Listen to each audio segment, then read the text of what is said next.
Hello, good morning. তো আমি আজকে একটা ভিডিও নিয়ে চলে এসেছি। কালকে তোমরা সবাই দেখেছো আমরা শপিং করতে গেছিলাম দুর্গাপুজোর। তো তুতুনের জন্য কেনাকাটা করেছি, তো তোমাদের সাথে সেটাই শেয়ার করব। এই যে এক ব্যাগ শপিং করে এনেছি। তো এই ভিডিওটা তো অনেক বড় হয়ে যাবে, তোমাদের পার্ট 1 পার্ট 2 করে দেবো। তো তোমরা দেখতে থাকো। এই যে প্রথম যে ড্রেসটা, এই যে প্যান্ট আর এই যে জামা, কেমন হয়েছে কমেন্টে জানাবে। এই যে প্যান্ট আর জামা। আর একটা নিয়েছি গেঞ্জি কাপড়ের, পুরো গেঞ্জি নরম। এই যে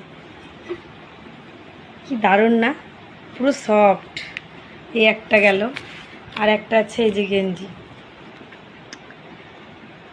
এই গেঞ্জিটার প্রাইস নিয়েছে 350 টাকা, বাট গেঞ্জিটা খুব খুব সুন্দর। দেখো কি নরম, দেখতেও খুব সুন্দর।